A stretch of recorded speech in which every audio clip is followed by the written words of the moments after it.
Salve, galera! Estamos começando aqui mais um Beer Trip Talks. Esse que é o podcast, videocast do Beer Trip Festival.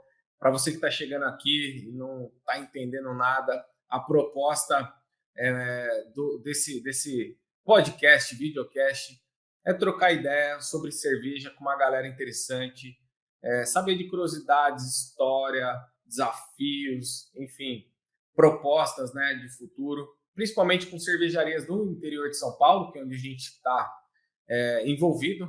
Eu, particularmente, estou falando diretamente de São Carlos, São Paulo. E é isso.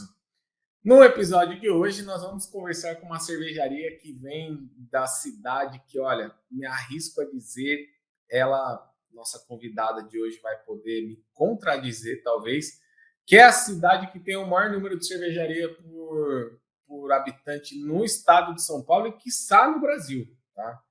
Então, eu acho que hoje vocês vão ser surpreendidos, eu tenho plena certeza. É uma cervejaria que tem uma proposta muito legal de estar localizada em um ambiente rural, né? E incrementa, né, nas suas receitas, no DNA da cervejaria, muita coisa que vem dessa história, né, da natureza de produtos que são cultivados ali. Sem mais delongas, eu vou chamar para cá minha querida Luciana Reis. E aí, Lu, seja muito bem-vinda. Que massa. E Obrigada, aí? Dani. Tudo Falei bem? besteira? Não, Comecei não aqui falou. falando besteira. Não? Ah lá, tá Não, vendo? não falou besteira. Na verdade, segundo. Primeiramente, boa noite, boa noite para quem está ouvindo a gente. Boa noite, Dani. Obrigada pelo convite. Sim, segundo o relatório do Ministério da Agricultura do ano passado, Cássia dos Coqueiros é a primeira cidade no estado na relação número de cervejarias por habitante. E até o presente momento, somos 15º do país, a única representante do estado de São Paulo, figurando entre as primeiras do país, mas este número está para aumentar, e provavelmente a gente vai chegar em 2023 aí a segunda ou terceira do país. Ah lá, ó, a galera com certeza, Lu, devia estar falando, deve ser de Ribeirão Preto, deve ser, sei lá, de Campinas, sei lá, Piracicaba, alguma coisa assim, porque, óbvio, né, a gente logo pensa, pô, o maior número de cervejaria por habitante no estado e talvez do país, já pensa logo num grande centro, mas não, galera, Cássia dos Coqueiros, para você que não conhece Cássia dos Coqueiros, estamos ali, ó, na bordinha, quase Minas Gerais. E eu brinco que a turma de Minas Gerais é diferenciada. O povo é gente boa demais. Então, assim, não é à toa que a Lu, né, eu sou suspeito para falar, mas é uma pessoa incrível, assim. A galera toda lá da Fat Cat também, acho que tem uma energia incrível, né? E aí, tudo bem, né? Já chegamos aqui, nem boa noite eu dei, já fui falando aqui, estava empolgado com isso, porque, cara, é o maior número de cervejaria por habitante do estado, cara. Que doideira isso, né? A gente conseguiu esse feito com 2.500 habitantes e duas cervejarias. É isso aí, que massa. Ô, Lu, bom, seja muito bem-vinda, né? Eu já comecei aqui indo para uma curiosidade, e eu acho que isso é o bacana da gente poder falar de cerveja e trocar essa ideia descontraída aqui, porque as pessoas às vezes têm essa, né? A gente tem estereótipos, cria estereótipos na vida de que, não, tem que ser isso, tem que ser aquilo e tal. E vocês tiveram a audácia, né, de montar uma cervejaria na zona rural aí, né, de Casas dos Coqueiros e colocaram na proposta de cervejas, inclusive, né, dos rótulos, alguns rótulos até com ingredientes plantados no quintal da cervejaria, né? Conta pra gente, como é que é isso? Qual é a diferença, o que você sente do que isso traz, né, para a Fat Cat e para a proposta da Fat Cat, não só em termos de produto, mas em termos de DNA, né, de cervejaria, né? Conta pra gente. Bom, eu acho que essa questão rural começou muito quando a gente decidiu mesmo que queria dar um giro de 180 graus na vida. Nossa, eu sempre fui cosmopolita e vir para o campo, para mim, foi uma experiência completamente nova. E se fosse fazer isso, tem que fazer da melhor maneira possível. E aí meu marido tinha um sítio, ele tem um sítio aqui, e deu muito certo. Vamos montar lá, mas meu, lá ninguém sabe o que é cerveja. Tudo bem, a gente ensina, não tem problema. Vamos pegar ingredientes lá do quintal. Você falou da nossa cerveja, nossa Saison. Ela realmente vai capim-cidreira, que é colhido lá no sítio na hora. A gente está testando outros ingredientes. Essa semana a gente fez uma sour com maracujá, que a gente pegou num sítio vizinho, entre aspas, um pouquinho mais vizinho. A gente gosta desse contato com a natureza, a gente gosta de gatos e a gente gosta de cerveja. E acabamos combinando tudo isso e deu muito certo. Que massa. Essa é uma, né, eu ia emendar a pergunta aí, mas eu falei, deixa ela responder, porque às vezes eu me empolgo aqui, faço 500 perguntas ao mesmo tempo, o assunto desvirtua.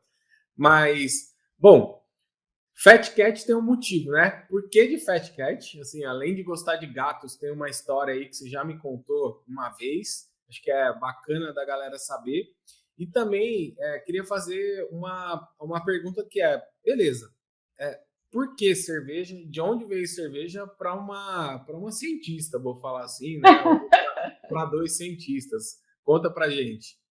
Eu acho que as duas perguntas cabem numa resposta só, que entra na história da própria cervejaria. Bom, eu estudei licenciatura em Física aí em São Carlos. Eu cheguei em São Carlos em 2010. E meu marido, Carlos Maciel, ele que é o mestre cervejeiro aqui da cervejaria, ele começou Física aí em 2006. E aí ele estava saindo, eu estava chegando, nos conhecemos e deu muito certo. Ele fez mestrado depois na USP, doutorado na USP na área de semicondutores. Ele ainda faz alguma coisa, mas é hobby. E começamos um novo hobby, que era fazer cerveja em casa. Na verdade, a ideia era fazer uma cerveja que fosse mais barata que litrão de Brahma. Universitário, sem grana, tudo isso tem que ser levado em consideração, Sim, né? com certeza.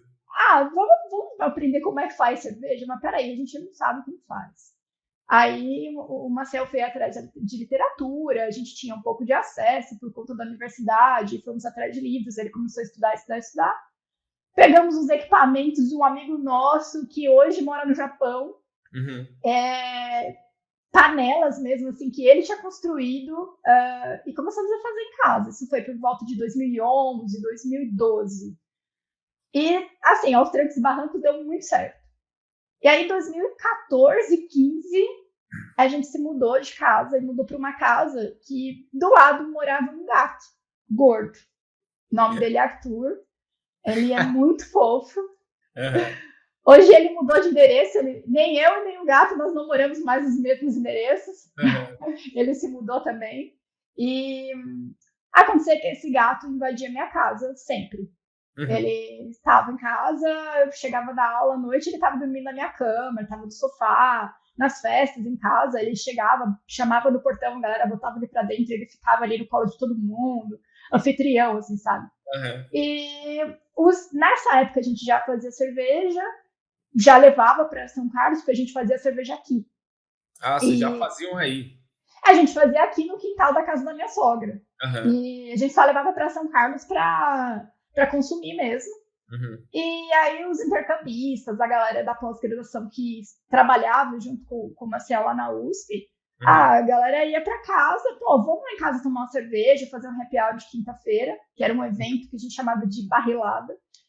E aconteceu que muitos, principalmente os intercambistas, começaram a associar, o que a gente vai fazer na quinta-feira? Vamos lá na casa do Fat Cat? Na casa que tem a cerveja do gato gordo, da cerveja do Fat Cat. Eles não falavam português, né? E acabou virando isso. Quando a gente tinha que se decidir entre sair do país, porque ele tinha terminado o doutorado, ou a gente ia para fora, assumir alguma cadeira, ficar fazendo vários pós-docs, e depois tentar voltar para o Brasil.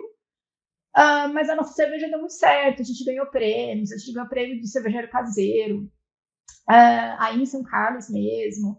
E aí a gente falou, já estamos aqui mesmo, nossa cerveja ficou muito conhecida entre os amigos dos amigos. De repente, pessoas que eu nunca vi na vida estavam tomando a minha cerveja e estavam elogiando a cerveja. Então apareceu uma grana, vamos apostar nossas fichas e vamos mudar de carreira. Ah, vamos ficar em São Carlos? Não, vamos para Caça dos Coqueiros, vamos lá para o sítio. E aí foi quando a gente veio para cá. Cara, que incrível isso, porque assim, para nós meros mortais, né, é um caminho inverso, né, de pensar, porque as pessoas têm sei lá, na sociedade, talvez, né, essa história de nascer, crescer, se reproduzir, né, morrer. Mas tem a história de você fazer ali tua faculdade, teu mestrado, teu doutorado, teu pós-doutorado. Se falar, não, vamos fazer alguns pós-doutorados, né, para, pô, galera que tá ouvindo aí, eu confesso que não cheguei nem perto disso, eu não tenho condições, né? Não tenho capacidade para isso aí. Mas vocês abandonaram isso e falaram: meu, não é isso. O bichinho da cerveja mordeu e o Fat Cat virou uma marca e vamos empreender. Então, eu imagino que a partir desse ponto, que é disruptivo, muito, né? Foi muito disruptivo, porque, pô, vocês poderiam estar dando aula, estar na academia e tá tudo mais. Não que não podem ainda, mas acho que vocês optaram por empreender.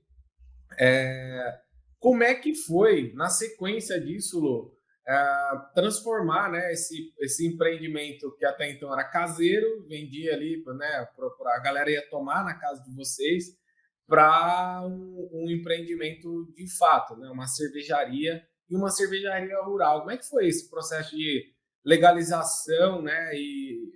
Porque eu confesso ser leigo, eu não sei como é que é para a CETESB e tudo mais, eu sou entusiasta de cerveja, galera que tá vendo aí, pô, o cara nem sabe isso, mas como é que é ser? Tem alguma diferença em ser rural ou não?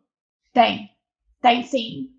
Normalmente a cobrança por você ter qualquer empreendimento industrial, rural, por parte dos órgãos ambientais é muito maior do que na cidade. Então, eles pegam muito mais o pé, eles são muito mais rígidos. Para você ter uma ideia, a gente teve que fazer medidas de altimetria. Então, eu sei hoje que a minha cervejaria fica a 1.096 metros acima do nível do mar. Teve questões de localização de riachos. O que a gente ia fazer com os resíduos da cervejaria. E aí vem a proposta nossa de estar ok com a natureza, também porque é nosso, sabe? É meu. Estar em harmonia com a mãe terra e a mãe natureza que deu a vida para a gente e deu a oportunidade de a gente estar aqui fazendo cerveja e tomando cerveja. Uhum.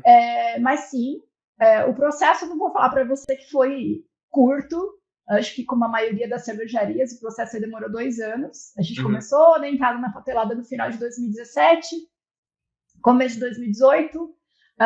O Ministério da Agricultura é o órgão que demora menos, assim, é o menos burocrático, por incrível que pareça, para fazer toda a documentação, mesmo com os percalços que a gente teve no meio do caminho por conta do acidente com as cervejas com etileno-glicol. O Ministério da Agricultura foi mais rígido na questão do como a gente está produzindo a cerveja, e eu acho super válido, super competente da parte deles. Mas, assim, para dar entrada no Ministério da Agricultura, eu preciso de toda a papelada de todos os órgãos. Então, eu respondo hoje para o Conselho Regional de Química e para o órgão ambiental, que no caso é a CETESB. E o que demorou mais mesmo foi a CETESB, que foram quase 2 anos. Caramba! Porque são 3 licenças. Licença inicial, que eles chamam, licença de instalação, que é uma licença para você, olha, só dizer para eles, olha, a gente vai montar aqui, tudo bem, esse é o plano, esse é o projeto, está aqui, a planta vai ser assim, vai ser desse jeito, o tratamento de resíduos vai ser dessa maneira e tal, e eles vão adequando, e você tem que ter um engenheiro ambiental junto, acompanhando a gente. No nosso caso, foi o Vander, aqui da cidade mesmo, muita gente boa que acompanhou a gente aqui. E aí, depois vai para a licença de instalação, que é quando você acabou de construir o prédio e está colocando os equipamentos dentro. Aí você tem que avisar, olha, dá uma olhada, ver como é que tá, se tá de acordo com as diretrizes, tudo certinho, beleza. Até depois tem uma curiosidade, porque eles entraram em contradição com o Ministério da Agricultura sobre a alocação de banheiros. Foi a coisa mais engraçada do mundo. E aí, no final, eles têm a chamada licença de operação. Esse trajeto durou 2 anos. Aí, quando eu entreguei a papelada para o Ministério da Agricultura, era 2020, pandemia. Minha licença saiu em outubro de 2020. Caramba! Assim, foi. E a gente se virou como pôde. Mas, sim, como toda a indústria alimentícia, é um trajeto burocrático que visa muito pela saúde do consumidor, pela qualidade do produto que você está entregando. Eu acho errado o que eles fazem? Jamais. Jamais. A questão é que muitas vezes eles não têm, sei lá, pessoal suficiente para poder dar conta da demanda. Porque não é só cervejaria que eles atendem, né? Sim, com certeza. Eu fiz essa pergunta, na verdade, porque, assim, ser uma cervejaria rural, obviamente, é algo que não é... Vocês estão fora do padrão, né? Assim, comum acho que a maioria das cervejarias. E aí é muito interessante isso, porque tem cervejarias incríveis, por exemplo, em Minas Gerais tem cervejaria rural, assim, cara, que você fala, caramba, que coisa incrível, porque traz isso, né, Lu, a proposta de olhar também para o entorno com outra perspectiva. Você bota a cara para fora, você está vendo natureza o tempo inteiro, né? Você não está vendo carro e tudo mais. E, obviamente, eu imaginava que a mão devia ser um pouquinho mais pesada dessa galera toda aí de mapa e de CETESB e tudo mais, mas queria tirar a dúvida contigo. Uma outra pergunta, outra curiosidade que eu tenho aqui é sobre... Eu admiro demais meninas, né, como você, e como outras meninas incríveis assim que tocam de frente essa história da cerveja. Você tem uma situação que não vou dizer mais confortável, porque a gente ainda tem um universo muito masculinizado, né, dentro da cerveja artesanal, mas você acabou abrindo com teu sócio, teu marido, né? Mas como é que é isso, cara? Como é que é empreender com cerveja sendo mulher? Porque com certeza tem menina ouvindo a gente aí, mulherada. Ó, acho que oportunidade tem muitas meninas incríveis, assim, né? Fazendo cerveja e fazendo coisas incríveis também. Eu sou, assim, um fã de carteirinha da Luísa. A gente já teve a oportunidade, né, de ter a dádiva no Beer Trip algumas vezes. E a Luísa vir para trocar ideia. E o time da Luísa vir em algum momento para falar sobre essa história de ser mulher, né, e cerveja. Bia Amorim e tantas outras. Então, acho que dentro do Beer Trip a gente olha para essa questão de democratizar o diálogo e falar mesmo, né? E aí, quando eu mencionei a Luísa por conta de projeto, né? Tem o projeto do rótulo que mostra a disparidade, né, entre homens e mulheres em uma cerveja. Isso é muito massa. Como é que é, Lu? Conta pra gente aí. Olha, fácil não é. Se levar em consideração que as primeiras pessoas da humanidade, assim, os primeiros hominídeos que fizeram cervejas foram mulheres, e que a história da cerveja está muito entrelaçada com a mulher, eu quero às vezes entender em que ponto que os homens foram lá e roubaram essa cena e a gente ficou de fora, porque pensa, tipo, período pós-guerra, quem estava levantando a estrutura dos países, a economia dos países eram as mulheres, os homens estavam na guerra. Quem abriram os primeiros pubs, principalmente na Inglaterra, que a gente tem as melhores referências, eram as mulheres que abriam as portas das casas, faziam cerveja em casa e vendiam. E isso gerava a economia do país. Mas nós estamos em 2021 e a cena é um pouquinho diferente. Hoje em dia, talvez, pela posição que a gente está, talvez a conversa é um pouco diferente, mas assim, claro que eu já apanhei muito, claro que já teve, isso é coisa de ontem, tá? Não é coisa tipo de 1 ano, 2, 10 anos, não, imagina, isso é coisa tipo de pouquíssimo tempo atrás, o homem olhou pra sua cara, você faz cerveja, mulher, dono de cervejaria, como assim? Sim. Cervejeira é aquele aparelho gelado que eu coloco as latinhas dentro. Pois é. Inclusive, queria aqui mandar um beijo para todas as mulheres que fazem, que vivem, que trabalham, enfim, com cerveja. Tem um monte que eu não vou nem começar a falar. Já falei da Bia, já falei da Luísa, a Mari, né, que tem uma outra atuação dentro do universo da cerveja e tantas outras. Um beijo para vocês, meninas. Mas segue aí que eu te cortei aqui. Não, tranquilo. É complicado, porque para a mulher se posicionar num meio genuinamente masculino, primeiro você tem que correr atrás de um conhecimento absurdamente maior para você virar motivo de chacota, piada, o que tá fazendo aqui e tal. Uhum. Eu acho que se você olhar todas as mulheres que trabalham no mundo da cerveja, que são cervejeiras, a maioria delas são todas parrudas mesmo. Eu que sou magrinha mesmo. Mas a maioria é tudo parrudona, brava. E normalmente o que eu sou lá na produção, eu tô lá com os meninos e, olha, tem que ser assim, assim, sabe? Porque o mínimo, e é uma coisa assim que muitas vezes eles não querem, muitas vezes as pessoas entendem, não querem se expressar dessa maneira, mas a sociedade os condicionou de certa forma que acaba, né, fazendo, mas lugar de mulher é pilotando panela de cozinha. Tudo bem, é uma panela, cozinha, só que cozinha é um líquido precioso que todo mundo gosta. É só isso. Não, massa demais. E parabéns também por isso, né? Que eu acho que eu quis tocar no assunto porque é um tema que precisa ser abordado o tempo inteiro, né? Não só aqui no meio da cerveja, mas em tantos outros meios, da gente deixar essa, sei lá, essa infantilidade, essa coisa que é uma burrice, né? Na minha opinião, ainda ter essa diferenciação entre pessoas, seja elas de quais gêneros elas forem. Deixa eu mudar de assunto aqui, que nós estamos indo para um papo muito filosófico. Vamos falar de cerveja líquido, né? Beleza.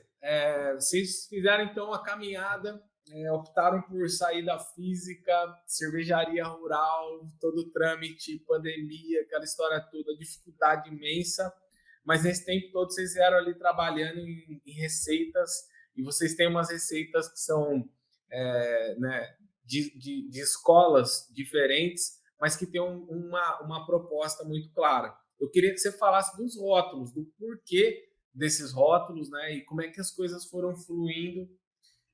E aí depois eu faço a próxima, senão eu já vou emendar outra pergunta, igual eu falei. Você vai se perder e vai virar uma bagunça danada isso aqui. Vamos lá. Bom, nós hoje na linha principal temos 5 rótulos. Em garrafas, né, em barris, grauras, a gente tem mais. Tudo começou com a nossa Saison, que foi a representação da cerveja da fazenda, historicamente, né, desde quando eles faziam Saison lá na Valônia. Quem sabe da história da cerveja aí, eu vou deixar para, sei lá, a galera contar depois. Mas é uma história muito linda, que meio que traduz um pouco da nossa história como cerveja rural. E a gente pensou em ingredientes da fazenda para fazer essa cerveja da fazenda. A nossa temática, claro, são gatos e cachorros, então todas as nossas cervejas têm identidades com animais. A Saison é o gato da minha designer. Que massa. Se você pegar no nosso site, o rótulo da Saison é o gato ela fez a arte em cima do gatinho dela. E a pegada, assim, ela é feita como eu já falei, né, sementes de coentro e capim-cidreira, e o capim-cidreira que a gente cultiva lá.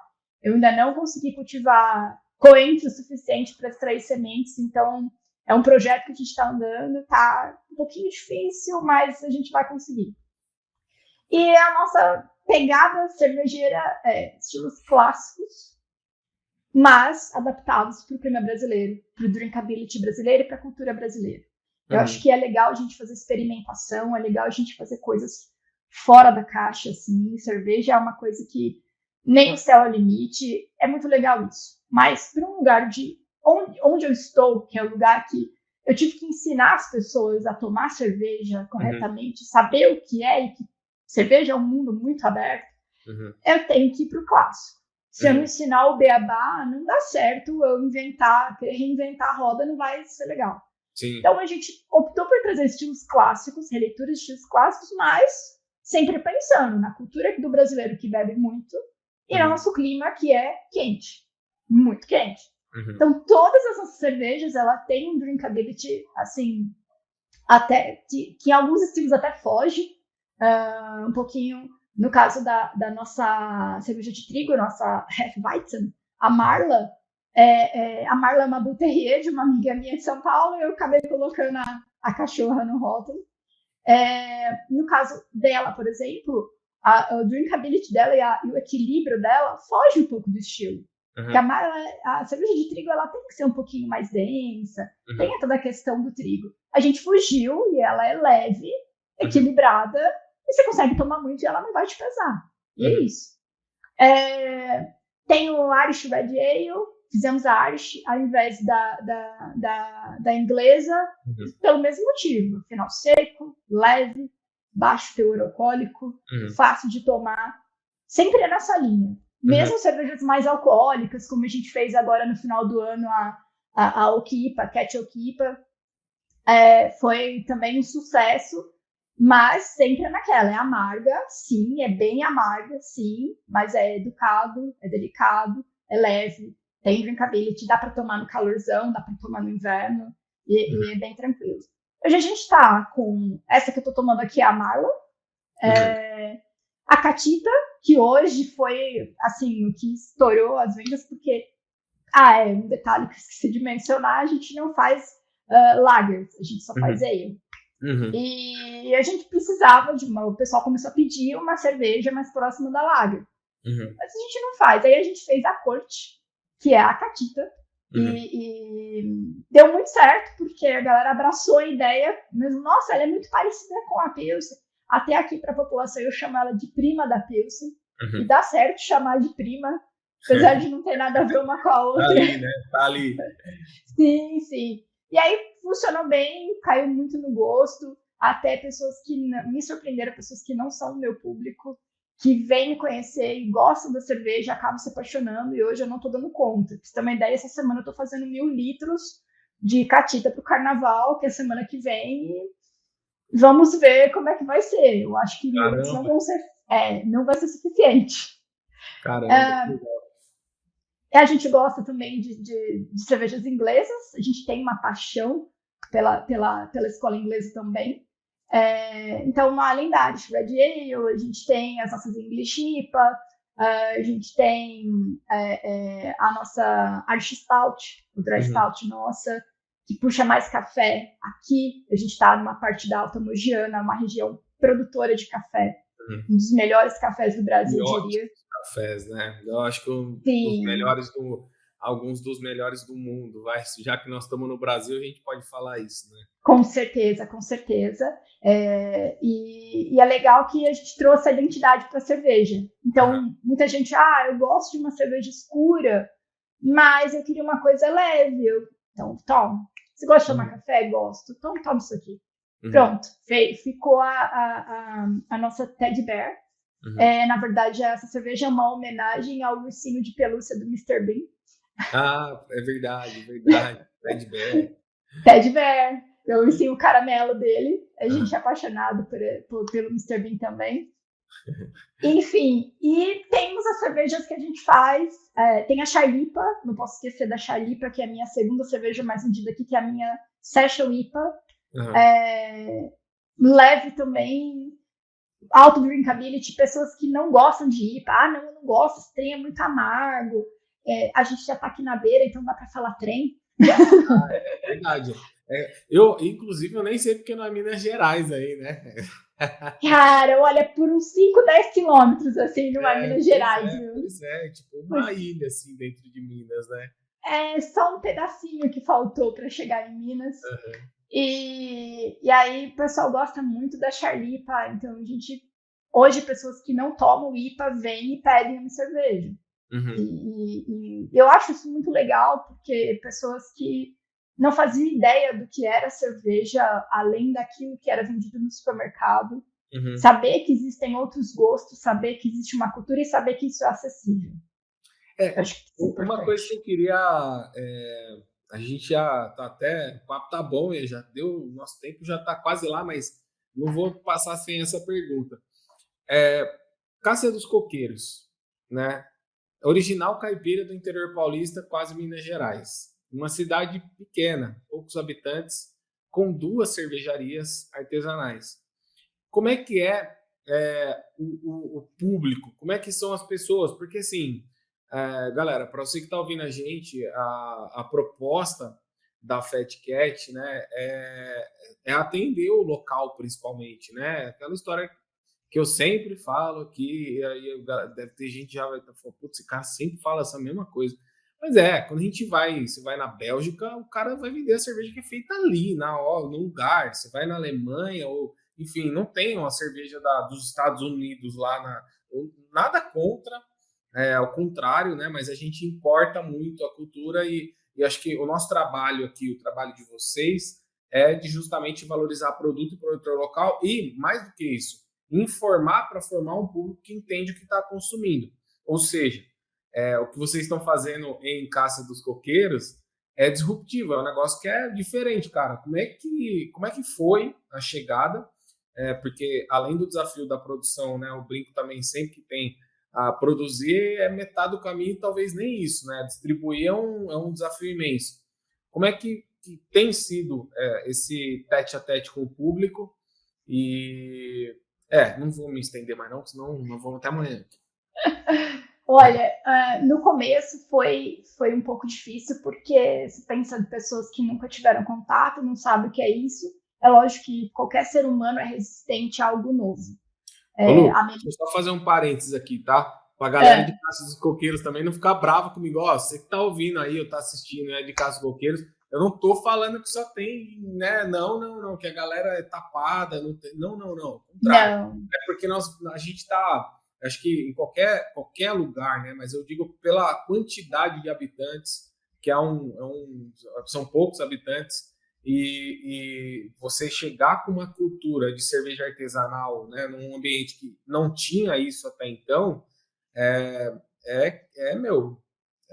no mínimo ousado, né? Então, por isso da pergunta. Mas vamos lá, segue aí. No começo, é legal você falar essa questão de ser ousado, porque no começo nós ouvimos das pessoas da própria cidade: peraí, você vai abrir uma cervejaria?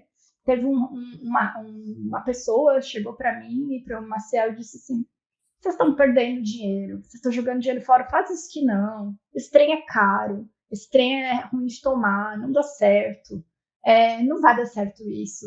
Vocês estão perdendo tempo de vocês. A gente chegou para a pessoa e falou: olha, muito obrigada, pessoa, pela sua preocupação, mas a gente sabe o que está fazendo.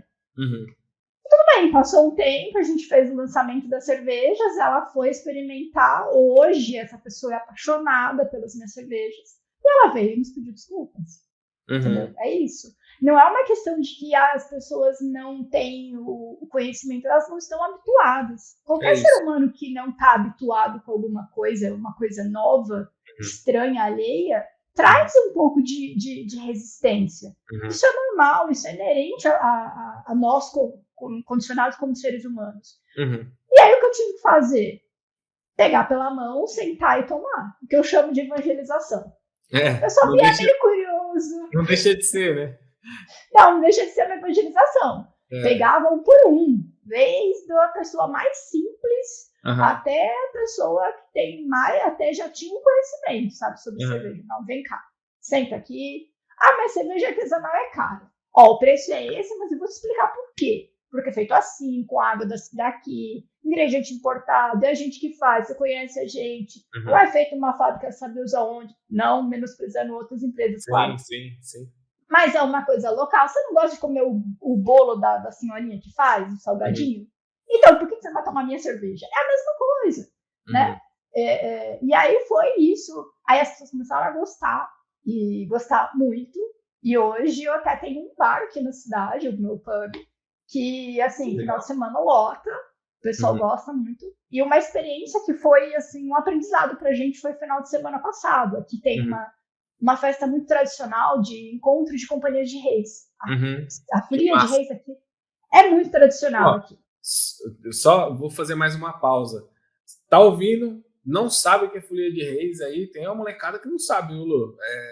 Não sabe o que é folia de reis, não sabe o que é isso aí que a Lu tá falando. Procura, porque e vai ver, porque isso é Brasil, né?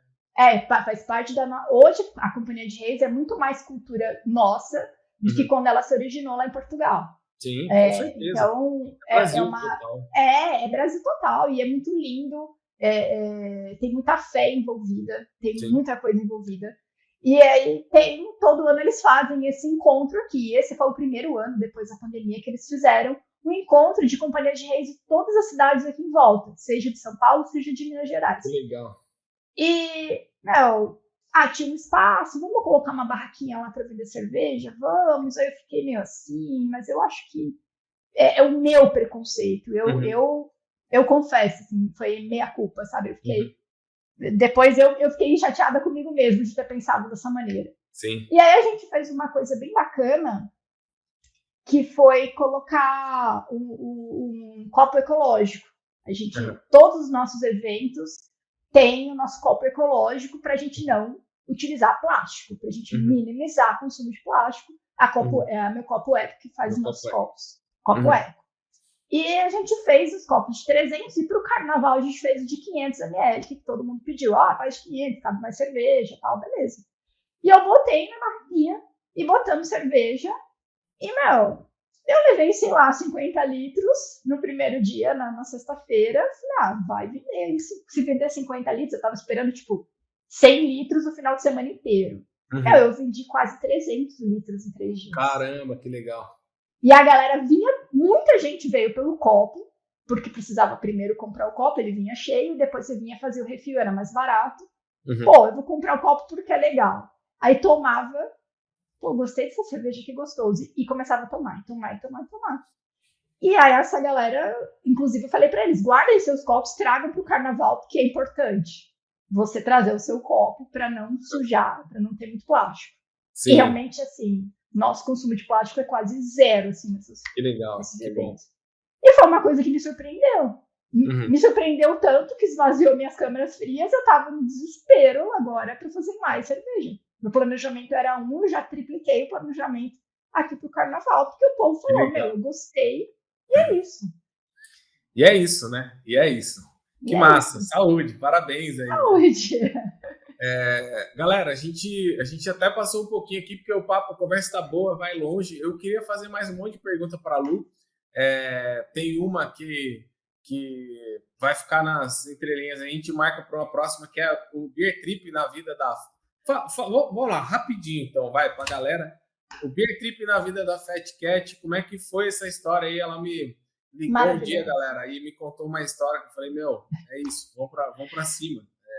Tamo junto. Bom, o primeiro evento cervejeiro que eu fui na minha vida foi Beer Trip. Foi quando eu conheci, quando eu tomei muita cerveja, sabia o que era. Na época eu não entendia nada, eu estava fazendo em casa, mas fazer em casa não é a mesma coisa que você pegar hora copo, né? É muito diferente. E o festival ele existe para ajudar a gente nisso, principalmente para quem estava aprendendo como eu estava naquela época, 2017, 2018. E, naquela época, 2017, eu já fazia cerveja em casa e eu comecei a tomar coisas muito legais. E aí, os meninos da universidade foram com a gente no Beer Trip, nessa edição, e falaram: vocês têm que colocar a cervejaria de vocês aqui. E virou, meta. Se um dia eu tiver uma cervejaria, ela vai estar no Beer Trip. Meu sonho vai se realizar. E o nosso sonho se realizou ano passado. Quando eu cheguei para o Daniel, mandei um áudio, abri meu coração para ele e falei, Dani, por favor, eu quero participar.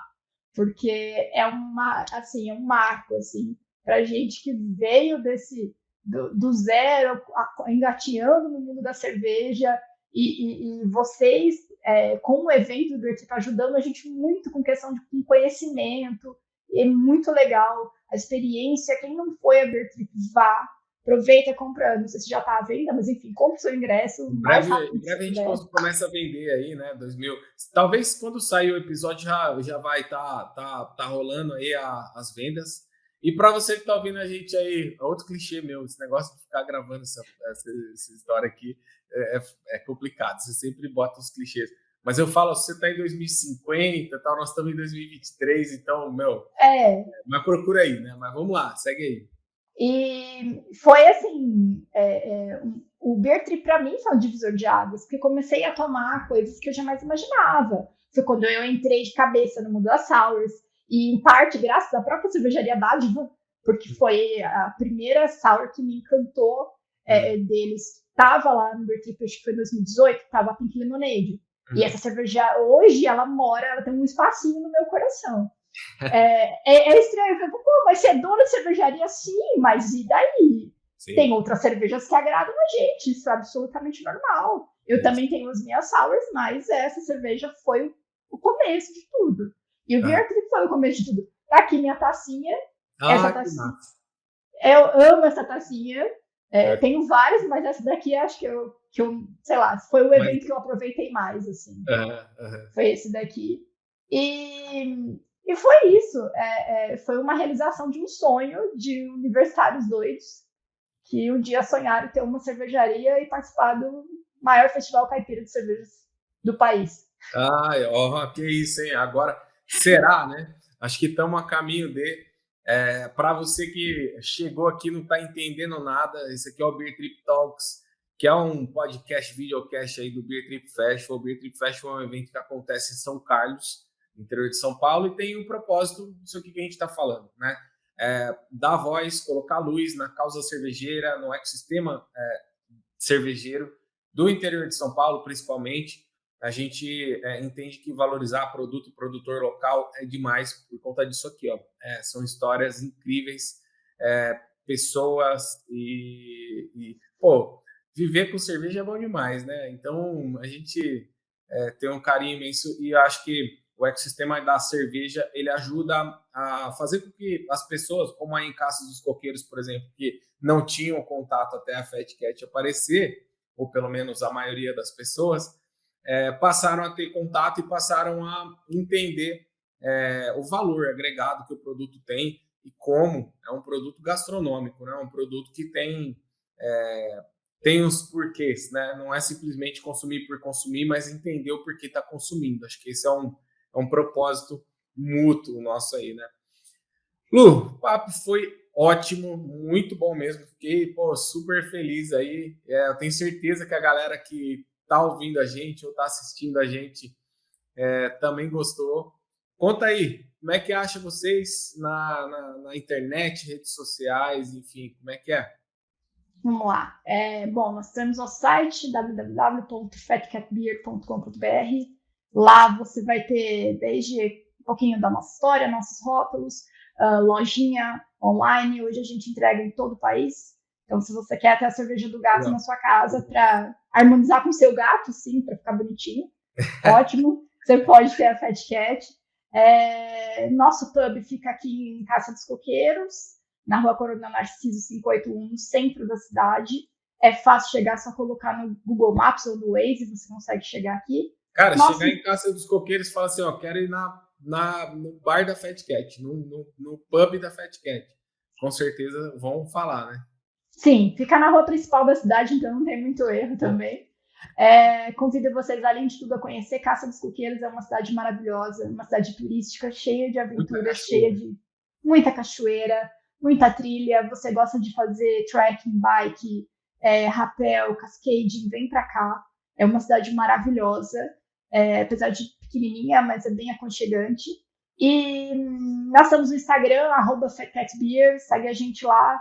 A gente também responde perguntas, tira dúvidas lá, sempre está postando novidades. E é isso. E antes da gente encerrar, eu quero mostrar essa novidade. Olha que lindo! Olha que massa! Isso aqui é um projeto novo que nós estamos. Sim, são lúpulos. Eu estou com um monte de lúpulo aqui na mão, fresco. Que legal!